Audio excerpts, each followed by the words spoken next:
Okay, we're about to start our next session, and the topic is a modest little topic called planetary intelligence. Once we resolve this issue, I think we'll pretty much have all issues resolved. Could everyone take their seat, please, because we're about to start the next session.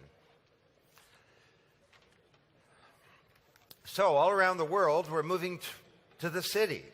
There's a massive migration that's underway.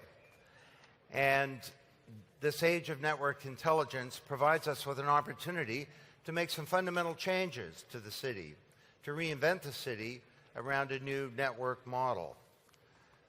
Networks and IT can transform everything from public safety, law enforcement, they have an education, the delivery of social services, smart transportation systems, all the way through to economic development and basic urban form. As we heard from our earlier presentation, people don't go to work, work can come to them. So, to head up the discussion on this, I'm very pleased to introduce my longtime friend, Bill Hutchison. And Bill has been a leader, not just in Canada, but internationally, thinking about information technology over a period of about 30 years. And just before I introduce Bill, I'm going to ask the people right here if they would please grab a seat, please. We're starting the session, and we're waiting for you to sit. I'm like the flight attendant on the airplane. I'm sorry, I'm not closing the door until you take your seat and put on your seatbelt. You may need a seatbelt for this particular session. Now, Bill is, I'm sure he wouldn't appreciate me saying this, but I sort of view him as the eminence grise of information technology in Canada. Whenever there's a big problem, a big challenge, when governments need to talk to someone, it's often Bill that they seek out.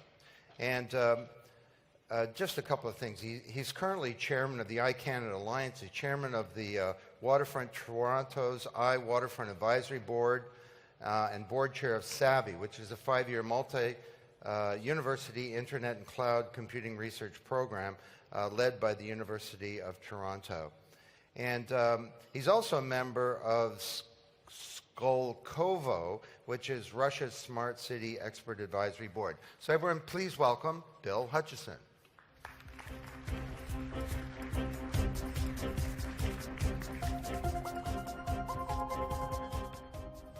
Well, thank you, Don. I always say thank God for Don Tapscott, because he writes all those books and I read them and then I get the odd idea and that tells me what I should do for the next 5 years. Don is identified as one of the top 50 thinkers in the world, and there's no question he's been leading the way with tremendous thought leadership. Geez, I wish I was a guy like Larry King. My agent isn't as good as his. He had a nice desk right in the middle here. And it's either my lack of suspenders or not quite sure what, but we're back to the regular setting.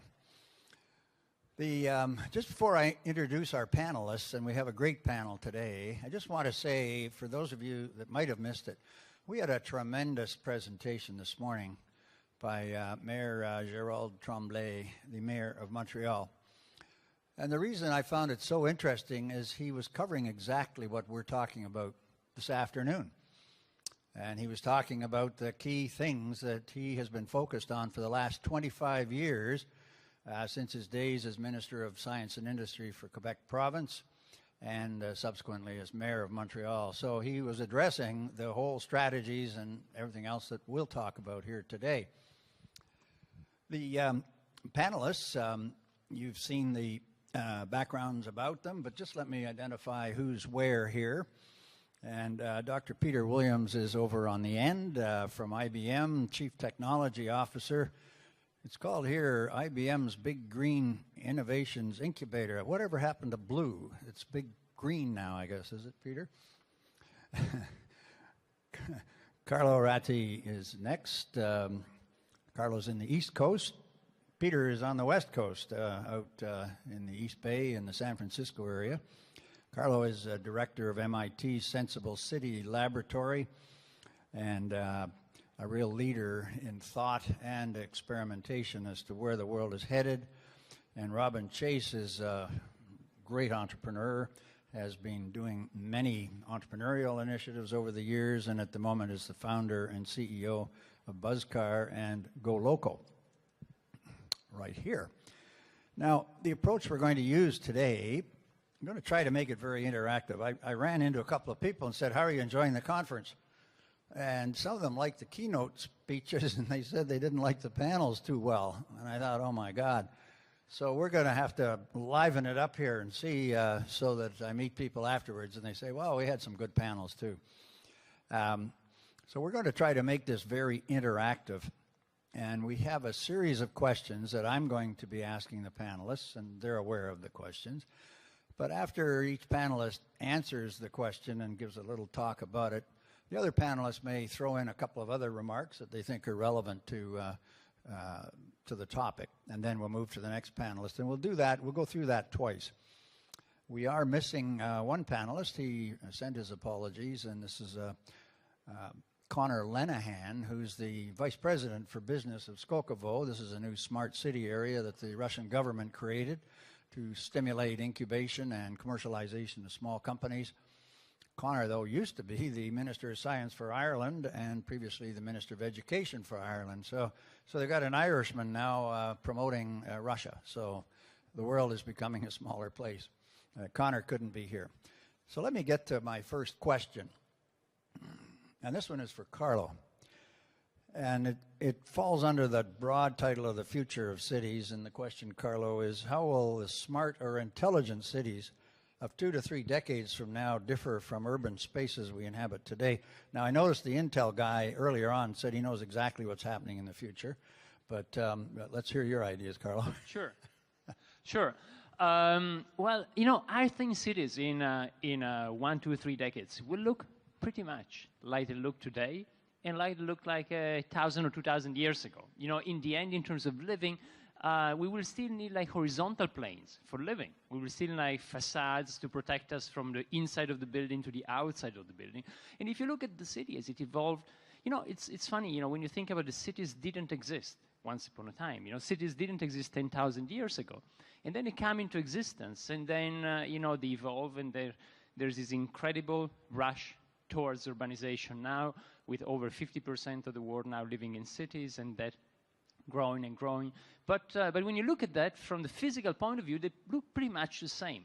However, I believe the way the things we will be doing in those cities, well, those things will change radically.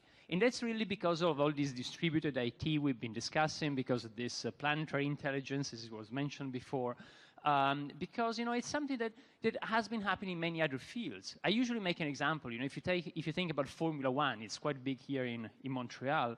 Well, 10, 15 years ago, if you went to see a race, to win a race, you need a good driver and a good car, good physical things.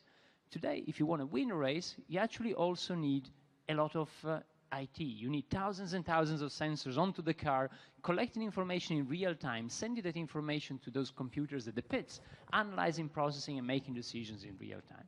In a certain sense, this type of covering digital and physical, mixing digital and physical, creating cyber-physical systems, in the way it has revolutionized Formula One races and many other fields, is now changing our cities. So I think that's a simple way to describe the smart cities phenomenon, and I don't think it's going to change that much the physical backbone of the cities. I think they will look pretty much the same, but the things we will do in there, the way they will work, the way we will manage traffic, energy, waste management, and everything else, all of that will be radically changed. Thank you. Anybody else like to add a bit to that? Robin? Why not? Carlos, my friend. Just thinking about that, as you're saying that, I'm feeling like the future will be a just-in-time information, that instead of me having to overtly go gather it or overtly decide I want to publish something, that I can imagine that things will be really just in time. I'll be seeing what I need to see at the moment, and whatever information I have to contribute from whatever device or different things will be being pushed out also simultaneously. I don't know if I should, should we do this, like, this is more interactive? Yeah, for a couple minutes. Yeah, I agree. I think there will be many components, and this about just in time will be one of them, is about, there's a lot of inefficiencies in the way we've been doing things in the past and still today, which are based on, lack of synchronization, lack of dynamic usage of infrastructure. So a lot of this will really allow us a better use of resources in a way that we get them on time when we need it without wasting, and so save a lot of energy and so on because of that. However, I want to say something that I think, if we do this, we just end up thinking about cities as computers in open air. And I think there's much more than that. I think that is a kind of reductive view, is a view that some people in the industries are actually taking. Coming from the world of computers and just looking at cities, like like a bigger computer we need to program and live in. But I think there's much more than that. I think cities are interesting because they got a special feature that's citizens.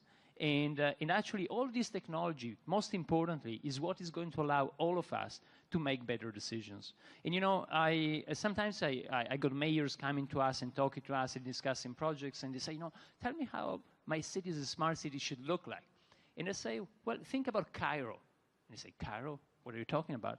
Cairo with the Arab Spring and all of that is probably one of the most exciting examples of how people use this incredible new wealth of information, of real-time information, in that case to promote political change. So how we can do that, how we can leverage bottom-up dynamics to have more engaged citizens taking really action in the city, I think is going to be one of the most beautiful challenges we have ahead. Great.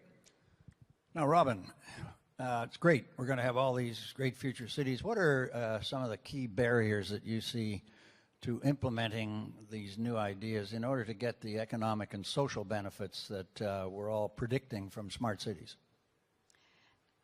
The biggest impediment, of course, is the status quo, that we've set our cities up and our regulations and zoning and insurance and the way we approach business in a way that is the way we've always done it. And so when I think about, so to be specific in my realm around cars, so you can understand what I'm talking about, we have, for car sharing, we had decided that each car had one owner, and you were either a residential car, you got a residential plate, or a commercial plate. Today, we're moving to a space where we can imagine that personal cars are used for commercial reasons or can be rented out, and that if I have a shared car in a location, it's not in a residential location, doesn't mean I have a business there. So there are these, the differences between public and private use of things and assets is really transforming. And the other point I'd like to make is that as businesses, we've been thinking in single-purpose, siloed areas, and the future really needs to be much, much more open. And so the way we think about devices, if we think about the transformation from a cell phone to a multi-purpose device, that the impediments to our future is whenever we implement an infrastructure or a device or spectrum policy or parking policy that is single purpose. And that's where I think everything falls down, because we're moving through transitions incredibly fast. We're uncovering what our future is, and we need things to be much more open and malleable so we can work very quickly towards that future. Yes, go ahead. Well, one of the characteristics as you make a city smarter, you tend to require previous divisions of the administration or previous agencies to work together in new ways. As sometimes companies are resistant to working with each other, different arms of different bureaucracies are often equally resistant to working with each other. Certainly from the point of view when IBM implements some of the smarter cities type solutions that we sell, the technology is not the issue. The issue is always the politics. Any comments, Carlo? Let me, go ahead, if you want to make. No, go ahead. I think you're right. I think you're right, because all of this is really about integration. But integration can happen two levels. Integration can happen at the top, and that's where you want to have companies coming together, and that's quite difficult. I mean, you see it in, we see it, we got a big project in Singapore with a new lab, and in Singapore, in a certain sense, it's easier. It's a city, but it's a state, it's an island, and it's easier to force integration, but still you got a lot of resistance at the top. The other thing I think integration will happen, if you look like 5-10 years ahead, is actually at the bottom. Is actually people then sharing things. In order to do that, we still need to solve a few issues about, who owns the data, what is your reward, what are the platforms, how do you make it secure, and so on. But when you do that, actually then when that fusion will happen at the level of individual, I think that will be really a huge leap forward for smart cities.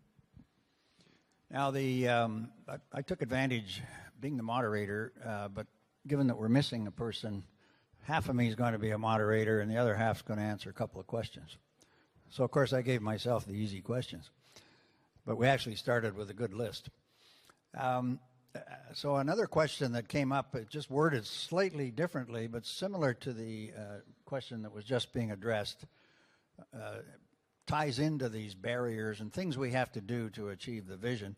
Perhaps I can give you just a little background first. Don mentioned that I'm chair of iCanada. And the idea there and the background is that for the last 14 years, a think tank in New York City has been annually selecting the Intelligent Community of the Year. And intelligent communities and smart cities, I think if we can all just agree for purposes of this discussion that they are all about making the best use of the new communications and computer technologies for the benefit of economic advantage for the city, social innovation, environmental advantages, and tying it all together, but with a strategy that includes a lot of social and digital inclusion. So it turns out that the Intelligent Community Forum has been picking the winning Intelligent Community of the Year for the last 14 years. Without exception, every winner has had better rates of economic growth. Their innovation index has been higher than their neighbors. More employment growth, more social innovation than their neighbors or their competitors. And they didn't set out just to create new employment. They set out to be the world's leading intelligent community. And that implies a strategy, a strategic approach, frameworks, and everything. So we thought in Canada, we've been punching above our weight in Canada. The Intelligent Community Forum comes out with a Smart 21 as a way of narrowing them down. They get 400 applications every year. And so then they picked the Smart 21. They just announced them on Sunday. And Canada has 4 in the Smart 21 this year. And then they narrow it to the top 7 and then pick the winner in June every year. 2 years ago, we had 3 in the top 7, and generally we've had 2. So we do punch above our weight. On the other hand, we've got a lot of areas in Canada that don't have any broadband and don't have a lot of other benefits. So we said, let's create an organization where the winning communities can easily share their information, and they're quite prepared to, with other communities. And this organization is more like a national movement to get 50 to 100 cities and towns all competing effectively for the Intelligent Community of the Year award, on the basis that if they do, inevitably they get all these other advantages. And if you have enough of them in Canada competing effectively, well, a rising tide raises all boats. And so all of a sudden Canada becomes an intelligent nation. And we've had some issues in Canada. Our innovation index keeps going down. Our productivity index keeps going down. I won't even mention our broadband index. But if we do this, then as compared to walking around Ottawa carrying placards saying we have to innovate more, and then we go back to the office, do what we were doing, this is a national movement. And so I'm one of the co-founders and chairman of it. And so I've seen some of the challenges in many of the communities, and as I just think of a few, the first one is leadership and awareness, in my view. If you don't have leaders, both in the public and the private sector, that say this is important, and they have the ability to pull the community and the community leaders together across all sectors, then you can create certain applications, but you'll never get there in a strategic way and an integrated way. A point that you mentioned, Robin, that I think is very important, the issue of regulations and standards. I've been very involved with the Toronto waterfront revitalization. It's North America's largest urban revitalization, 2,000 acres, creating a whole new city of 120,000 people, $34 billion project. I'll tell you, the fighting we do with City Hall every day of the week, want to build an intelligent building. Well, that's not the way we do it, We build buildings the following way. And it's a big issue. So it's not just in Toronto. It's all around the world. I'm in Moscow most of my time right now. Same issues. So we need new regulations and new standards for buildings and transportation and everything else.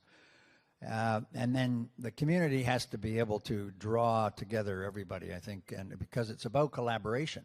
If you don't have great community collaboration, you don't make it, and you have to tie down good digital inclusion to make sure all sectors are covered. So that would be my answer to my question. Go ahead. Around this piece of collaboration, for me, that's one of the reasons why I am constantly advocating openness, because there's many times when cities are buying technology and they buy it from a single vendor, and it's a platform that has only one use and can't be reused or repurposed. And I guess some examples around that would be, if we think of transponders in cars to pay for tolls, when they were invented in 1991 in New York City, electronic payment was a novel and curious idea, and so they did need a single-purpose device. Today, we pay electronically for so many things, yet we continue to have to pay for tolls with a single-purpose wireless device in our cars, and it drives me crazy. That should be an open thing. We should be able to pay many, many ways. Or to look at my friend from IBM, let's put some challenges down here.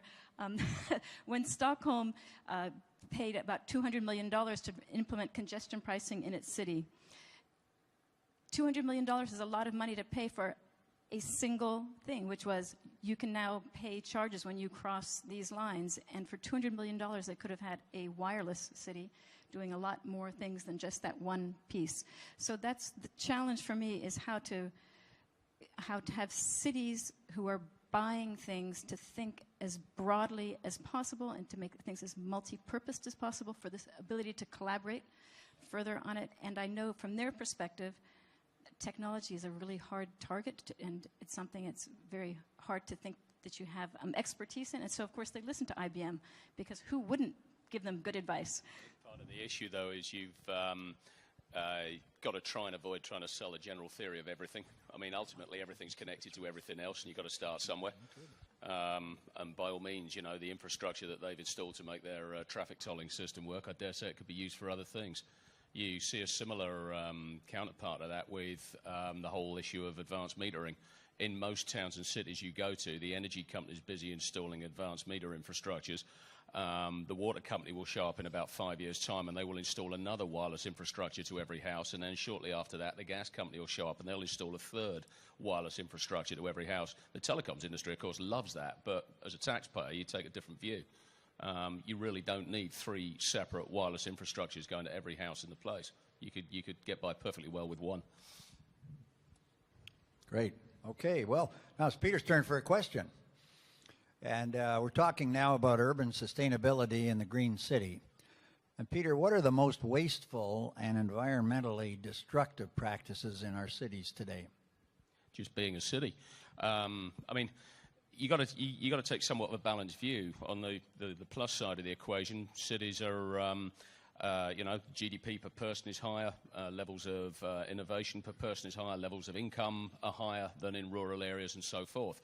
But on the downside, they're effectively a force multiplier for many of the factors that are damaging the environment today.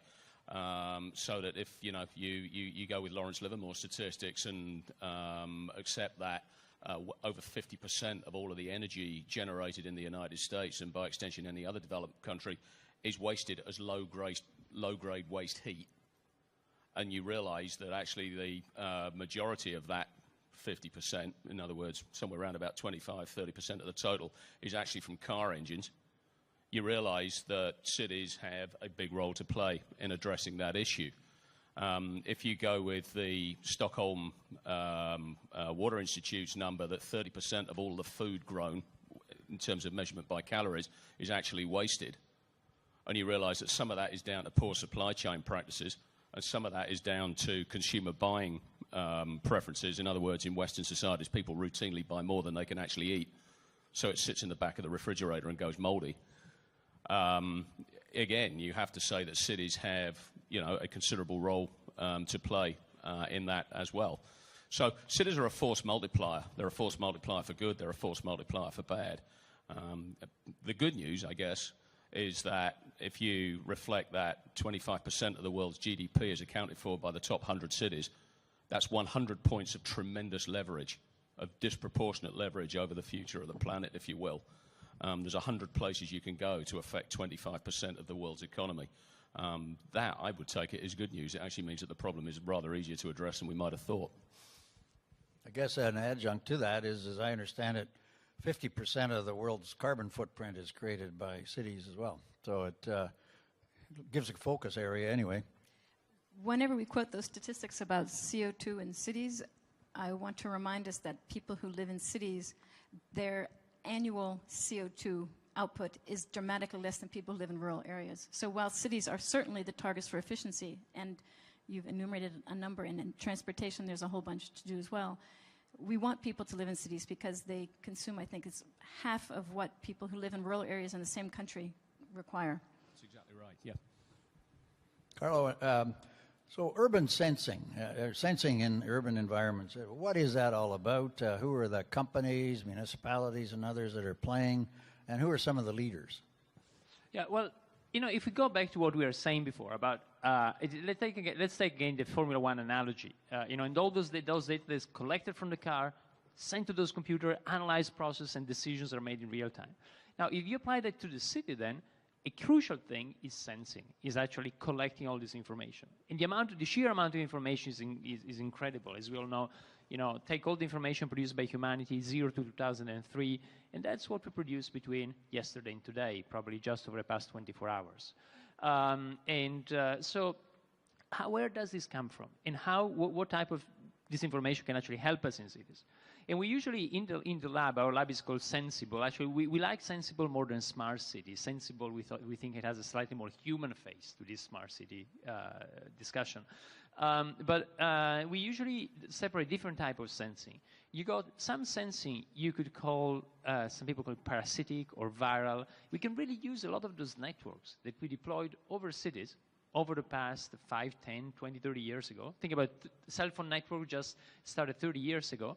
And we can use that and use it for other purposes, to understand what's going on in the city.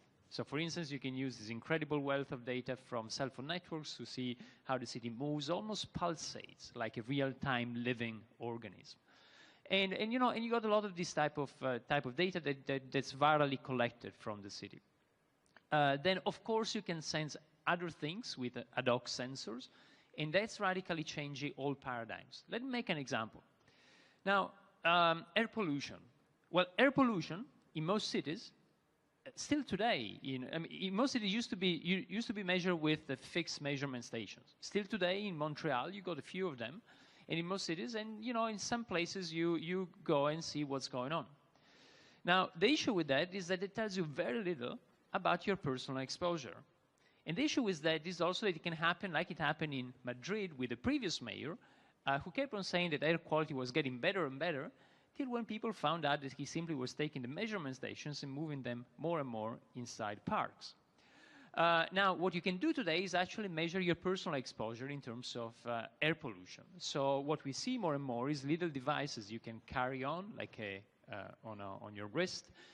You can put in your bicycle, in your car. You can attach to taxis, as we're doing in Singapore. And then you get these kind of dynamic probes telling you exactly what's happening in terms of air pollution. And the same applies to many, many other things. A project we did recently was a project where we put little tags on trash and then follow trash around to actually better understand the removal chain, not the supply chain, that we've learned a lot about it over the past 20, 30 years, but actually what happens to things when we throw them away. Now, so that's another big field, which is with all these sensors becoming so cheap and inexpensive, how can we unveil so many dimensions of urban living that we couldn't before, including air pollution, including trash, including many other things. And I would say the third thing, just to finish, that I think is probably the most exciting type of sensing we can do, is with all the information we all collect every day. Is all the information that, we pictures or other type of things that we collect and then we upload and post online, on Facebook, on Twitter, on Flickr, and all of that, how it can become like this kind of collaborative global crowd sensing that can really help us see cities in a different way through the eyes of all of us. Go ahead. That's one of the things that I find really interesting about Carlo's work is, and if we think about the sensing, is as we move about the city, and if we think about this openness, data that I'm collecting or that a city collects or that the truck collects has different types of uses, that we are just now making those connections. Like, wow, when that truck went by, I learned something that I hadn't anticipated before. And for me, that's the unveiling that we're going to be seeing in these next 5 years as we think we see these data points and how there's cross-pollination or different kinds of uses than we had anticipated before. To get there, one of the things that was mentioned earlier that I think is critical is addressing the issue of privacy of data and use of data. And so I think that's something that we as societies and governments really have to get a handle on. How much do I know what's happening with my data, generated data? Have I agreed to that? Do I need to agree to that? Which types? But that's something that we really have to address. I think there's another dimension to it as well. So you can be sensing in the here and now, and the developments that are around with that, and sort of Android smartphone-powered water quality sensing is something that I was looking at the other day, and so forth. That's incredibly cool. Where it frequently adds value, though, is if it's combined with historical data, data that hasn't been sensed, but data that has accumulated over the years. We regularly work, for example, with water agencies or energy agencies. We help them mine data they've been collecting for years. And the result is they're able to maintain their water systems more efficiently. They're able to optimize their pumps better, reducing their energy consumption, and so on and so on. So it's the combination of data from the here and now set against the context of trends from history. That's the really powerful combination, is what we often find. You know, we're starting to get into technology a little bit, and I think it's true. It's very hard to predict the future of applications and particular devices. But what we do know is that Moore's Law has been carrying on for about 50 years, and there's every indication that it's going to carry on for a while. I'm sure just about everybody knows that Moore's Law was coined by Gordon Moore. He was the CEO and then chairman of Intel. And in it, he said that semiconductor technology is going to improve at a rate that doubles every 18 months. Now, I've been in the computer and the telecommunications business for 50 years, and so not too long ago I thought, well, I wonder what happens if you take a number and double it every 18 months for 50 years. Anybody got an idea what number you come up with? Anybody on the panel? The number is 50 billion. So what that says is that just the technology, not the whole computer or the whole device, but the technology itself in terms of densities of how many transistors on a chip and all that kind of thing has improved 50 billion times over 50 years. So it makes me feel really old. But that's nice, and so what? Well, what that got us was the iPhone 5 and a whole lot of other things, and we've got the applications. But the important thing is, so what does that number look like in 2020 and 2030 if you just keep doubling it? Well, the answer is the number is 1 trillion by 2020, and it's 100 trillion by 2030. Now, if anybody says they can tell you accurately exactly what that means for everything, I think they're smoking something. But the fact is that you know it's going to be just amazing, and you know we're on an inflection and we're on an exponential curve. So the point we're talking about today is cities, making them smarter, and all the rest of it. And the one thing you know is if you're on an exponential curve, and let's say that we've got a certain amount of investment to get to a certain point to catch up, well, if the curve's fairly flat, well, the investments, you can catch up. The later you wait, the longer you wait to get started, the bigger the investment and the tougher it is because the train has picked up speed. And so this is the point for making that I'm trying to make is the urgency here. So the communities, where the railway passed them by and the interstate passed them by, they just fell aside. Same thing's going to happen now. And so when we start to talk about some of these technologies and the use of them, well, the cost will be coming down, there'll be more miniature, so sensors will be everywhere. And there'll be all kinds of other technologies as well that we'll be really trying to deal with and play with. So we'll come back to the strategies in a minute. But I thought, just to take a break from asking all the questions, we have a really interesting panel here. And I wondered if you might just give a brief background about what you're doing, what your company's doing, what your research is doing, to the extent you can talk about it. Robin? Go ahead. Should I go first? Yeah. The work that I've been doing recently is around, I had launched a company called Zipcar that did traditional car sharing, and here in Montreal you have Communauto that actually let me come and visit them immediately before I launched Zipcar. And what Zipcar taught me was that we could have these we all have car assets that are very underutilized, and with Zipcar we could make cars used about 50% of the time, therefore each car is used by 30 to 50 people. They buy 40% fewer cars, so each well-used shared car replaces 15 to 20 cars, and each person drives dramatically more efficiently. So taking this thought forward, and right today, Zipcar is the largest car-sharing company in the world. There are about 1 million people who use it throughout North America, not in Montreal, because Montreal has its own fine thing, driving 11,000 cars. So we see an incredible resource efficiency there. So I have, post-Zipcar, I was constantly being asked, why didn't you put one in the basement of my building, or why isn't there one in my city, or why don't you have one in my university town? And the reason why not is because the company requires a return on investment in order to put that asset. The company that I founded 2 years ago is peer-to-peer car sharing. In other words, you can rent your own car out. And this is something that is totally intriguing to me in a larger sense, as well as specifically with Buzzcar, which we launched in France, because it transforms the economics of the investment. This asset was bought already for another purpose, and so if it's rented once a year, it's only to the good. So my fascination, or to bring you up to date with Buzzcar, we launched in France 15 months ago, and today there are 11,000 people who are eager to drive 1,500 individuals' cars. And the technology is the requirement to make any of this happen. But I think about, and to this larger vision, is how can we multi-purpose everything? And I'm particularly fascinated by wireless devices and making them useful. And if we go to this Zipcar metaphor, when I look at Zipcar, I can say that it is a collaboratively built fleet, collaboratively financed. So it's the purchasing power of 1 million people that wanted a piece of a car in all these locations across North America and the UK that produced this fleet. And so I'm totally intrigued with mesh networks and turning our devices into that same thing, that if people can think of, if we can each buy our own device, that we could build a collaboratively built and collaboratively financed wireless infrastructure.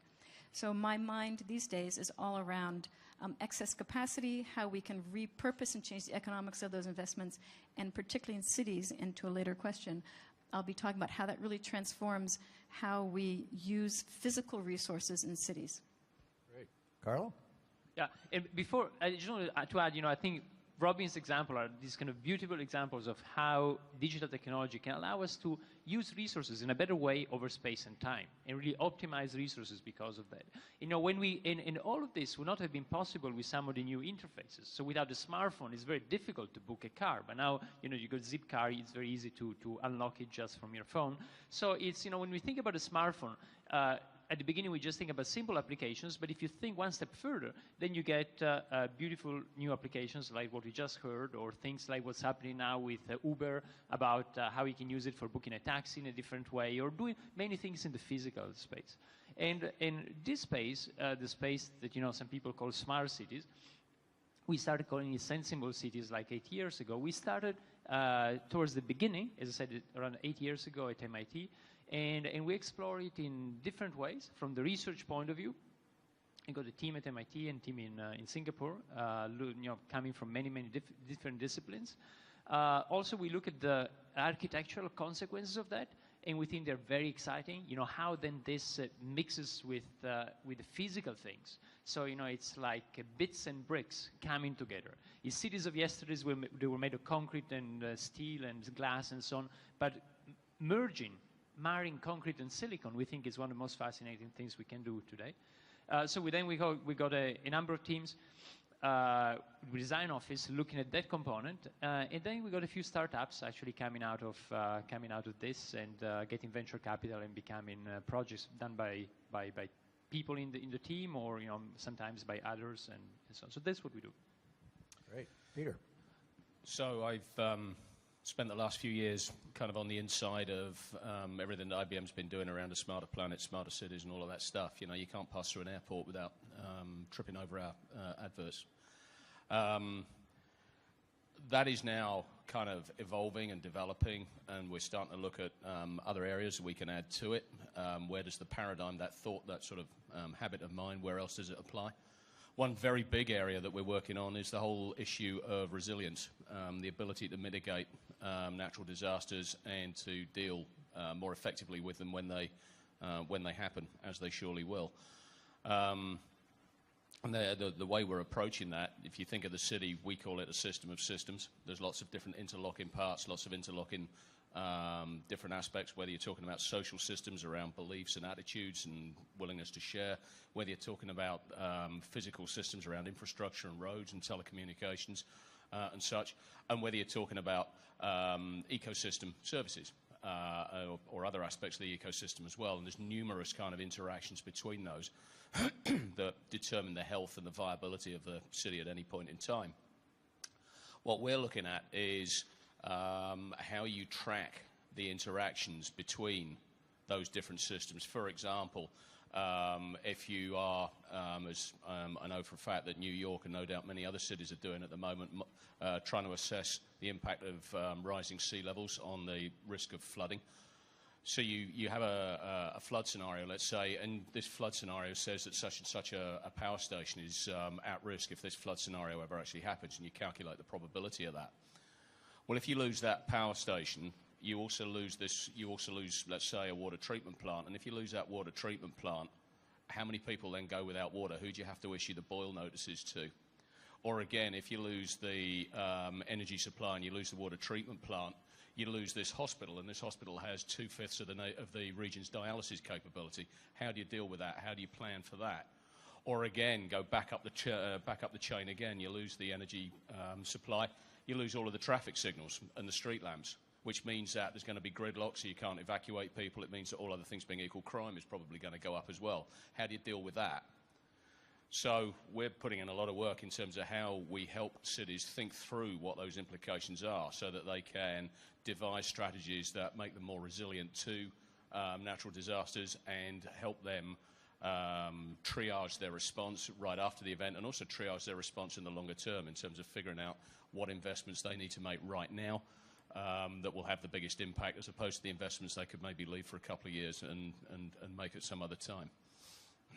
Great, thank you.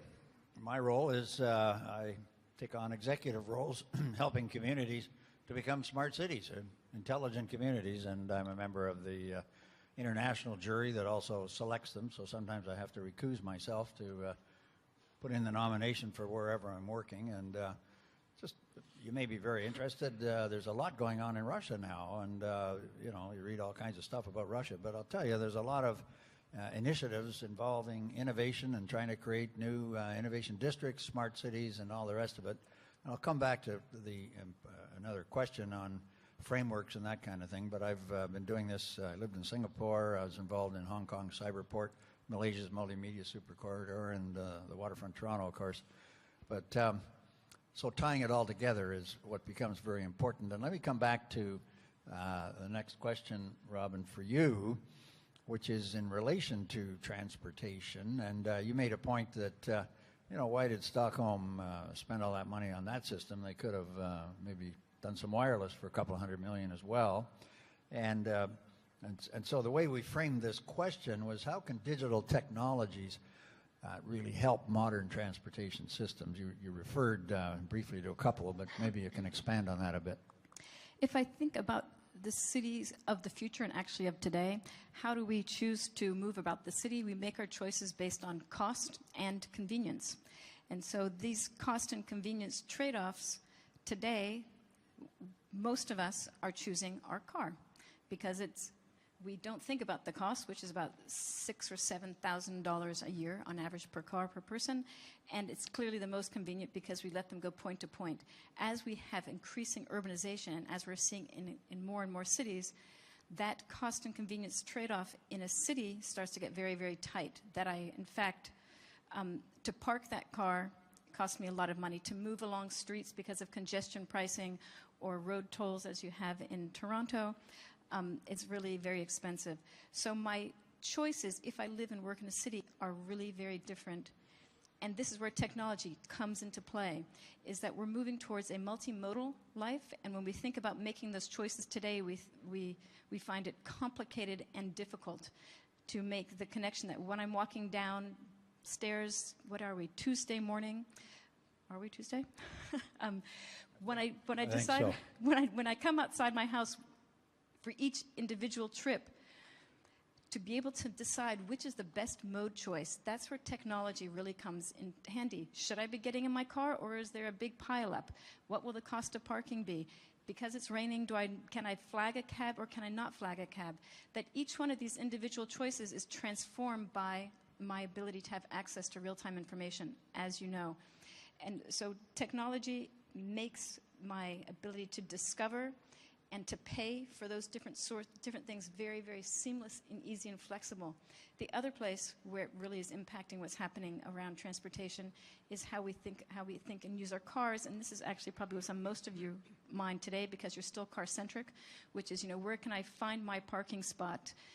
What is the best, shortest route today? But you're still thinking car-centrically, and those are definitely interesting applications, and we'll be using them in the future, but going in our car is a much smaller fraction of my future trips. And then lastly, what's really been my work is how we can take these hard assets and cut them down into very, very small pieces. So the idea of sharing a car when we invented the car rental industry was pretty crude. In other words, you could only rent cars by the day because that was the most effective, that was the cost of the transaction required that I bundle it by a day.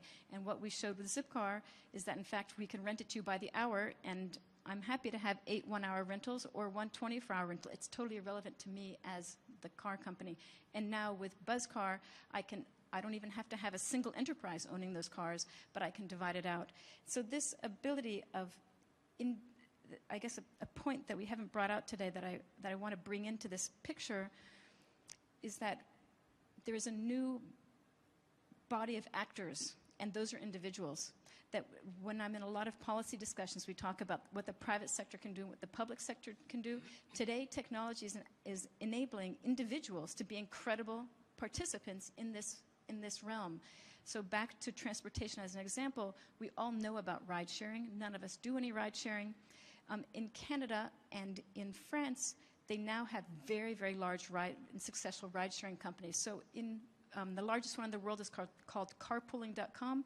They move 1 million people every month, which is the same as 2,500 high-speed trains. And they didn't lay a track or buy a train. And this is all through excess capacity, and it's all possible because people can pick up their cell phones and make these connections very, very quickly, and they can pay for those things very quickly. So the ability for individuals to engage and for us to chop our transportation up into smaller and smaller pieces, to think creatively about the financing of that transportation, all of that really comes back to technology. Yeah. Comments? Question? Just adding to that, all this is exciting, especially if you think about a city like Moscow, as you mentioned before, or think about Sao Paulo, or cities where it's very difficult to put additional asphalt. The infrastructure is what it is. There's mega cities, there's so many people, and then the only hope we have is really to use that infrastructure in a better way. And I think these are some of the ways that, by chopping and redistributing and better using our space and time, we can really use that infrastructure in a better way. It'll be even more exciting in a few years from now when we'll have shareable self-driving cars. They already exist today, but think about a place where you don't have crossings anymore, streetlights anymore, just because things will seamlessly flow through the city, and then you can share them much more easily as well. So it can be like a dynamic, responsive infrastructure in the city that people can use at need. And I think in Moscow, where we were saying before, it takes you anything between an hour to 5 hours to go to the airport. There's not many other ways you can do it. I think the solution is less asphalt and more silicon. You know, social adjustment to everything is always interesting. And I'll just tell you a funny story about this idea of sharing. A little different way. I'm sure you're aware of it.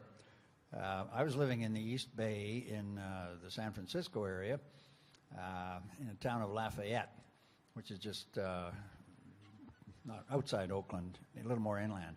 But in Oakland and the East Bay and other areas around there, a lot of people have to cross the Oakland Bay Bridge every day. And so a service developed, maybe even before zip cars, where it became known that if you stood under a particular lamppost and there's no sign, and you lined up, people that had a car and nobody else would pull up and pick up 2 passengers.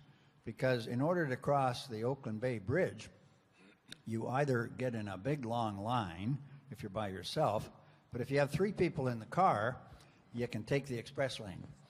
And furthermore, previously, I don't know if it's still the same, you didn't have to pay any money to go in the express lane. So there was an area just near us, and I finally heard about it, and everybody said, now, Bill, there's a sort of a whole social thing around this. But I thought, well, I'm going to try it. So sure enough, you drive up, and some days there are people and no cars, other days there are cars waiting for people, and there's a Bay Area Rapid Transit station right there. So people would take the train just to that point, get off, stand in line, get in the car, and go in. So 2 things about it that I kind of laughed at. The first thing was you don't talk to the people that get in the car. They believe they're doing you a favor because you don't have to pay to cross the bridge. And they want the same privacy that they have on the train. So they get in and they open up their paper, and they won't talk to each other, and they don't know each other either. And so I first got there, and we just moved from Singapore, my wife and I'm yattering away about, oh, San Francisco is a great place and all the rest of it. These people just hold up their paper like, do not talk to us, please. Okay, and it got to the point where my cell phone would ring, and I wouldn't want to answer it because I disturbed these people. And finally I thought, give myself a whack, this is my car. And so that was one aspect of it. But the second funny one was you always take the first car. And that's sort of the courtesy as well. Well, I came driving up driving my wife's little Z3 BMW Roadster one day. Well, you only can have one other person in the car. And so I was driving up, but there was a car waiting for somebody. Well, this guy came running over, and he just totally ignored the car right in the front. And he said, can I get in your car? I've always wanted to be in a Z3. So I said, sure. Got in, took off around the other guy. Did that guy chat? He chatted.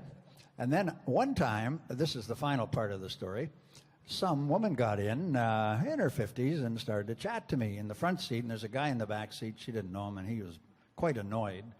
Well, this lady was talking to me about, nice day, nice everything. And I finally got to the point where I thought, well, I can ask her where she works, I guess. Won't break any codes here. And she said, well, I work at the Bank of America. And we're crossing the bridge. And I said, well, that's interesting. I have a daughter in Vancouver who's a senior vice president of the Bank of America. She asked me what her name was. I told her.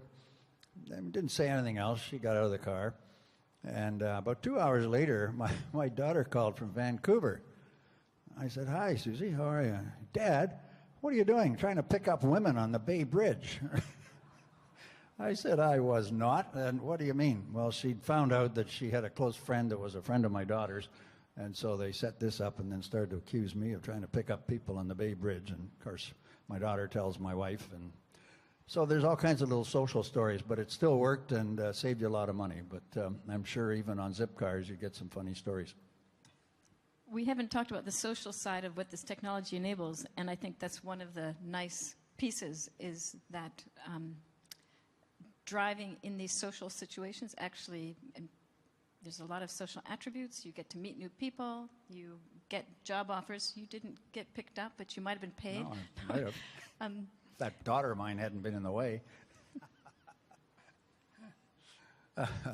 Okay, let's get back to some questions here. There are just a couple more.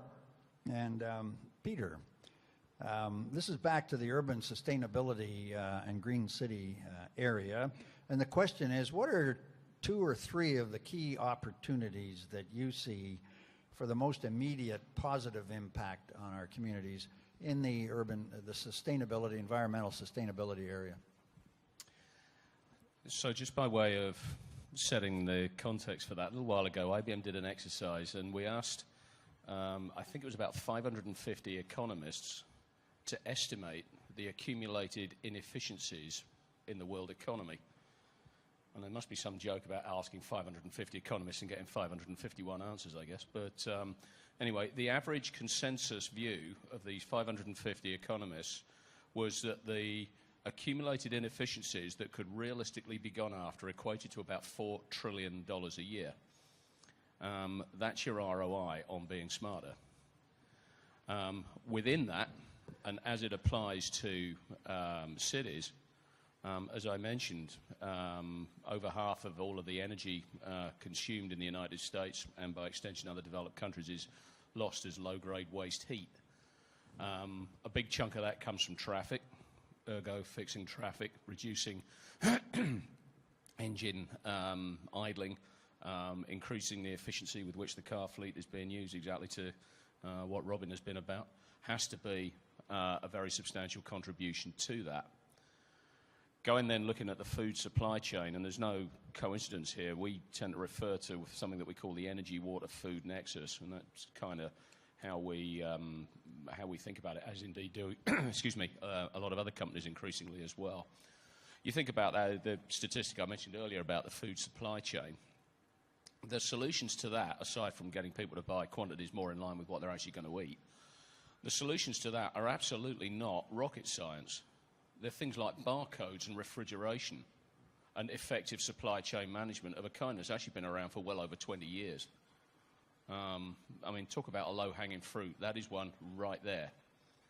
If you look at the water systems within a city, Montreal, I believe, has something like 40% non-revenue water.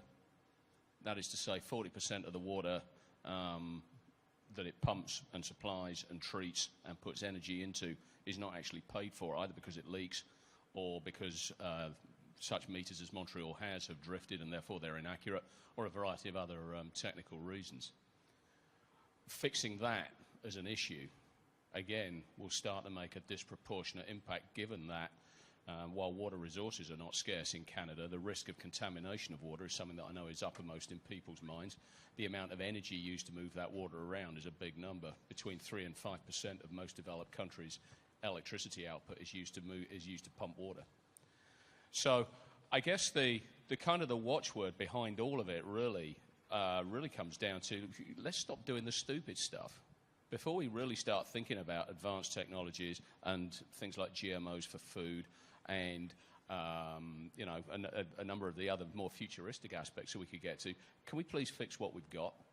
Because the mileage to fix what we've got, maybe with the application of some new technologies, the scope to fix what we have is absolutely colossal. And so if you're asking me where I'd pick to start that would have a disproportionate impact, it would be going after some of the things that we all know are out there right now. Comments at all? Just whenever I think about this in real people, you've mentioned things that I think no one would contest. But in my realm, getting people out of cars, it feels to me that it comes down to, again, we talked about the status quo and how we move people from the status quo, and our cost structure for all sorts of things is broken. And when we get the cost structure right, then things realign. So I think that's one of the challenges. And for cities, one of the nice pieces around getting more and more people in cities is some of those cost things around transportation and cars do start to become correctly priced. So today, last week, I was at a big conference of real estate developers, an international conference of developers, and the cost to build an underground parking spot is between $50,000 and $90,000 per space, which is phenomenal. And those developers are yearning not to build parking because they'd much rather put that money someplace else. But the abutters of that new development are still thinking in the old world, and they're thinking, yeah, you've got to put 2 parking spaces for every one of those garages, every single building that you're putting up per unit. Otherwise, someone will be parking on my street, and I won't be able to find parking. So it's this I'm always thinking about here we are today, and how do we get to this future that we know is going to come, and there's going to be winners and losers, and that's where the status quo comes in, is that no one wants to be the loser because they're winning right now. And for me, that's really the challenge, how we make that transition. And so in my work, I've always tried to make it seem like these choices are the smarter, cooler, better choice, and I keep trying to bring economics into it. And I think that's the same that you're doing for these big issues, but it really is, I think for me, that's the biggest impediment, is the status quo and all the intangibles that we don't price, and how, particularly when we talk about infrastructure, infrastructure takes time to build. So there's a big economic gap there between, I know that in 5 years people are going to be wanting a more walkable, more public transportation city, but today no one wants that, and it takes 25 years to build, so I've got to start today. So it's just this time gap for a lot of things that we're talking about. But coming back to why I love technology, technology has this brilliant ability to bring many costs into our face in real time. So if we think about the smart grid and electricity, that's one of the things we're trying to do with technology, is to fix those price signals into real time, that don't turn your air conditioner on when it's 80 degrees in August because it's costing me a lot to produce it. And when I think about car use, when people are paying by the hour, they dramatically change how they think about getting in the car to buy ice cream. It's not worth $10 an hour to them to have ice cream, but if you have your own car, you get in the car and do it. The one area where I would disagree with you on that is with water, which has historically been significantly underpriced. Adam Smith wrote about it in The Wealth of Nations, so it's been a problem that's been sort of looked at for hundreds of years. It is now starting to change, but in most places it is still not. It is either not charged for at all. Large parts of Montreal are not metered. I presume it's a flat rate charge, or the charge that is levied is subsidised in some way and doesn't actually reflect the true cost to serve. And that's a problem that's hundreds of years old. Absolutely, and I think it's one that we're all afraid to touch, too. You know, one of the interesting things, and this has been going on for 50 years, we often get so enamored with technology that we forget, in business even, that we're there to manage the business. And I've seen more companies over the years when we were really just using computers, you know, to improve the operation of, first of all, large enterprises and then small companies, throw the management rule book out, and, you know, they buy from some supplier nobody had ever heard of, and then the guy goes broke, and they're running their whole production on some system that you've never heard of, and all these kinds of things.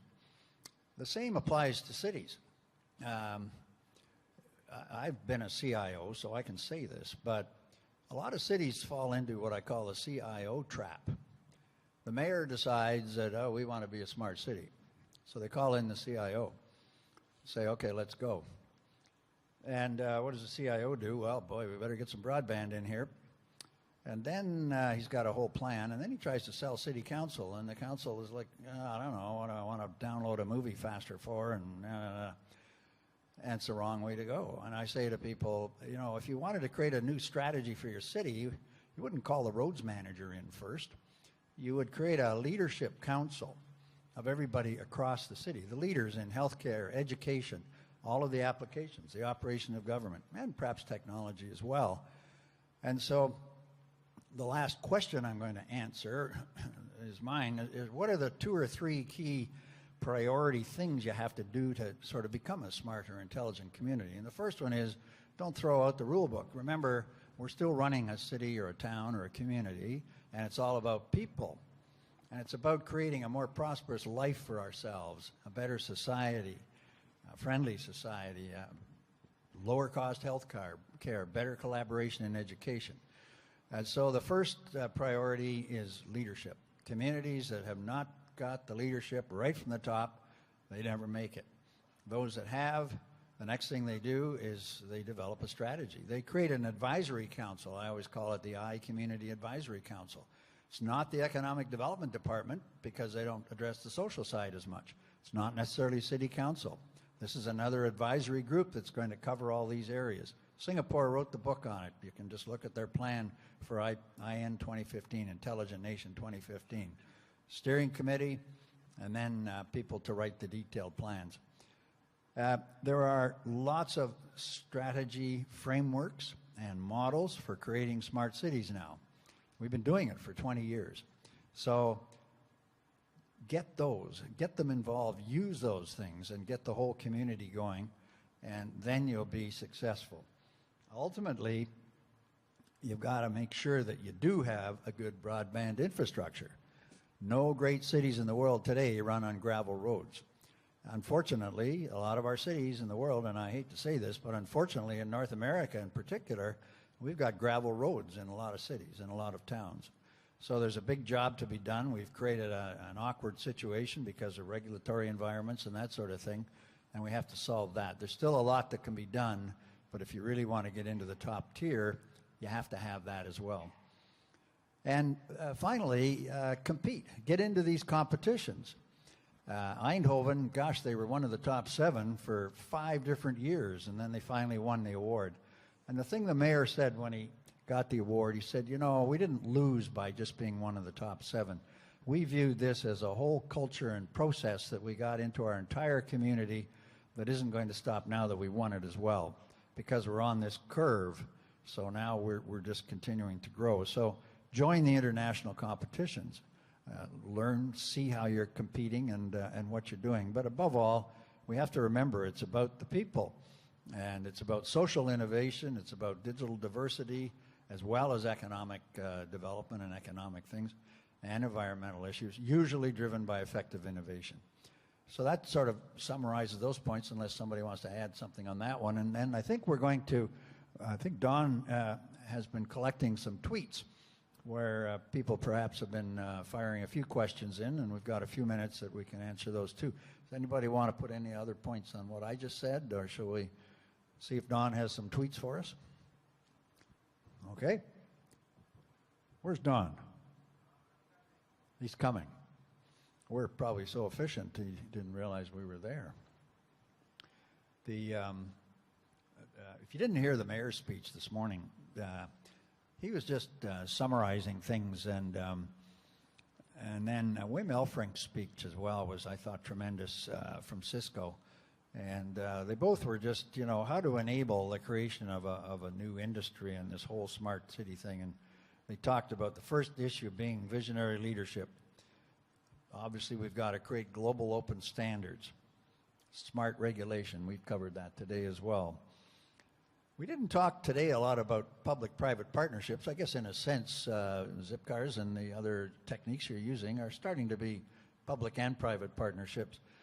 But these are moving across the whole horizon for financing broadband, financing a lot of these things, financing new ways of delivering interactive healthcare right into your home through your TV set. Sweden's had it for a few years. And all of that helps you then create this whole new ecosystem. And it's about the collaboration ecosystem in the middle layer of the 5-layer model that really determines how successful you're going to be. So, Don, I can't tell any more jokes. Oh, I know a great story. I thought, God, Larry King told a story at the end, and that'd be a good thing to do. So I was in Calgary the other day moderating a session, and a woman came up to me at the end of it, and she looked a little older, and she said, you know, I'm 77. And I really enjoyed your presentation and the panel. And I said, really, that's nice. She said, I just wanted you to know I'm 77, but no men are going to be, I don't know why she's looking at me, no men are going to be carrying my coffin. Really? She said, yeah, I'm a spinster. And none of them has ever taken me out so far, so none of them are going to take me out of the room at the end of the game either. So that was my spinster story that I picked up out there. That was Calgary. Don. One question about just where do you get started if you want to move towards becoming a smart city? So, and then I have something that I'd like to say while you're still there. Okay. So the question was, so where do you get started if you want to become a smart city? I would suggest that you, one great website, and this is a volunteer think tank, so I don't have any money in it or anything else, but the Intelligent Community Forum really has been around, and they've got a great website. And you might just go for it. It's intelligentcommunity.org, intelligent community, all one word. And as I say, they get about 400 applications a year of communities, large and small, that want to compete to be the Intelligent Community of the Year. And, you know, nobody ever makes it first time, but by becoming involved, you become part of a process. Now in Canada, in fact, we've created an on-ramp to the Intelligent Community Forum by creating iCanada. So the iCanada website is just icanada.nu. Somebody told me that was a website for pornography, and I don't know how we got that for iCanada, but it's probably the only way we could get the name. So there's a lot going on there. But then once you do that, then in Canada, we have all kinds of regional initiatives going on now in BC and the Atlantic, all across Canada, under iCanada. Or get involved with the Intelligent Community Forum. Go down there. They have a meeting once a year, a kind of a gala awards thing, first week of June. And you start to learn about it. But then the second thing is identify the leaders in your community. It's not necessarily the technology leaders. It's the mayor. If you can't get the mayor interested, get somebody else very senior, along with senior industry and social people, and create this advisory council, and then start to think of the concepts for creating the city of tomorrow. I'd add a couple of things to that too, in terms of where to get started. One very general, one very specific. The general thing is the concept of a smarter city simply means different things to different people. So exactly what do you mean? Understand what the what aspect of being smarter it is that particularly appeals. Is it about being an environmental showcase? Is it about quality of life? Is it about economic dynamism? Because there's trade-offs between all of those, and you've got to understand where you're going to draw the boundaries and where you're going to draw the trade-offs between them. So just be clear what your city's vision is for being smarter is the first thing. And the second thing is measure the heck out of everything that's involved in that. Because if you don't know how it's performing today, you'll have no idea whether you've made it smarter or not. You'll have no idea where the improvement opportunities are, and you'll have no idea where the ROI is actually going to come from that you're going to need to invest in making your city smarter. So the very general thing about being clear what your vision is, the very specific thing about measurement. That's a great point. And priorities, each community may build on its own priorities as well, based on its history, its industry, and so on. Just to add from an entrepreneurial standpoint, and this thing I keep saying, is from a city perspective is to think about what excess capacity the city has and to open it up. So do as much open data as you can. And when you buy things from big people, when you buy infrastructure, when you buy devices, make sure that you're buying devices that can be multi-purposed and are open, and that you constantly think about an entrepreneur's perspective, which is what resources can I get that are low cost, what's available to me without having to spend money on it. And cities have a lot of resources that they can leave open to the public for innovators to get at, or they can close it up and I can't get in there. So the more we think about doing things on devices that can be multi-purposed, open spectrum, open data, all of that gives me as an entrepreneur assets that I don't have to buy myself.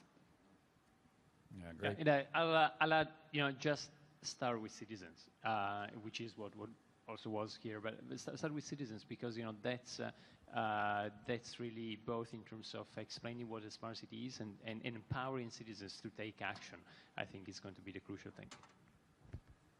Very good. Thank you. Yeah. Don? Thank you very much. That was a really interesting conversation. And I just wanted to end by telling you a story about my engagement.